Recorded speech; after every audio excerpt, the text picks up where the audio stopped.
Welcome to the CommittedConservative.com. It's Fired Up Friday, the March 3rd edition. I'm Rich Kelsey. I'm committed and I'm a conservative. Thanks for tuning in. So what are we fired up about this week? There's a lot to be fired up about, but this week I want to stay focused on a single issue near and dear to my heart. Listen, folks, politics, political discussion, debate, policy is not for the weak of heart or the weak of knees. More importantly, it is not for the uninformed. You must work to be informed. And I admit that's increasingly difficult. But here's what's missing. You have to think. You can't feel. You can't emote. You can't get into hysteria and cry. You have to use cold, hard logic and reason. Take facts, apply reason to those facts, and draw logical conclusions and defend them. This is not rocket science.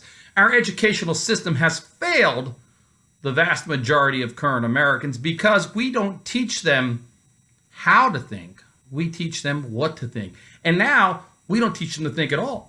A lot of times we're just teaching them how to feel. How does that make you feel? You feel okay? Listen, we need more thinkers. Here's a great way to start, by the way.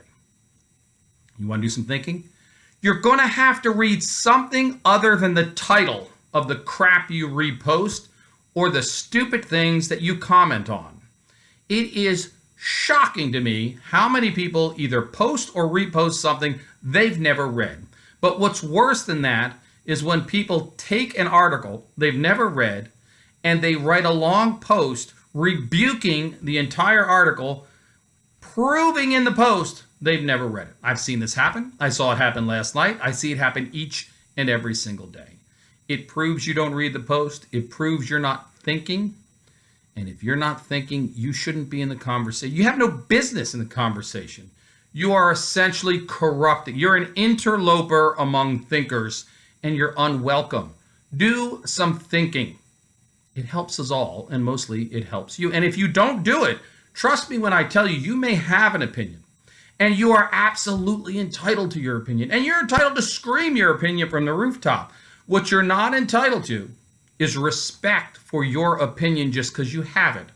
Your opinions get respect based on the quality and depth of the analysis that goes into the opinion and how you're able to defend it. And let me tell you, folks, a lot of people are unable to defend their opinions. They don't even know the basic root premise behind their opinions. They're parrots. They're puking out talking points.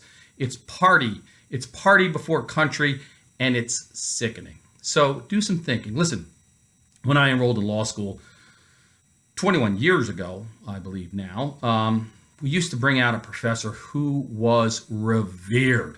This man was a towering intellect. He had served presidential administrations.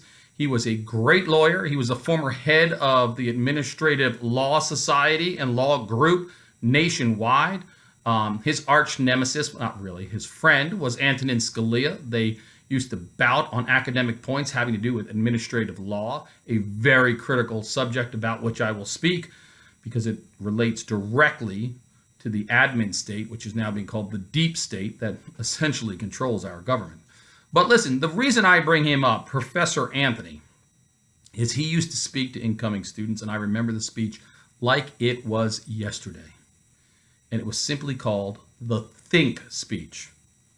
And he used to stand in front of that room and he would say, think. And he'd say it again. And then he would yell it.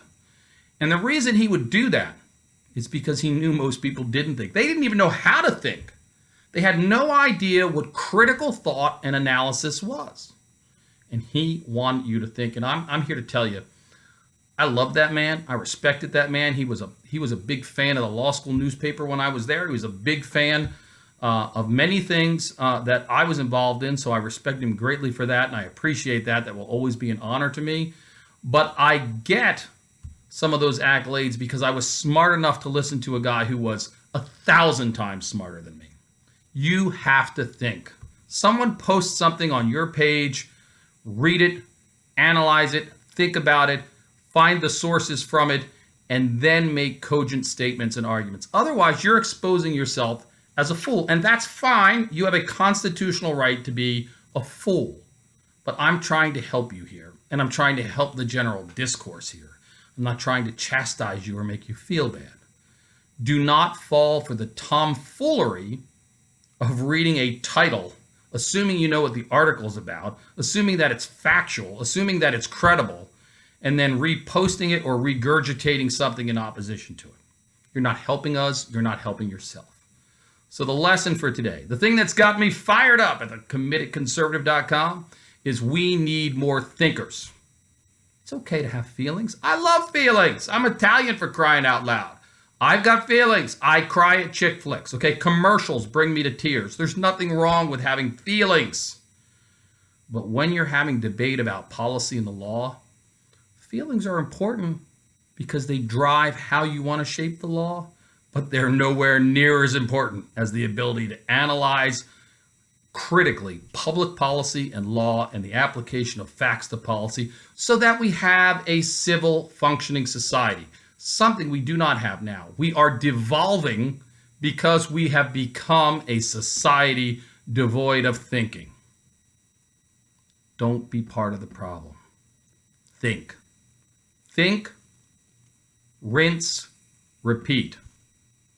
There you go. Thanks for tuning in. I'm Rich Kelsey. We're at thecommittedconservative.com. We do a lot of thinking around here. Sometimes we make people mad. Sometimes we make people glad. We're darn happy you tune in, and we are very thankful that you share our pieces. And we'd like to hear what you think about them, not what you feel about them. Have a great weekend. We'll see you next week on the next edition of Fired Up Friday.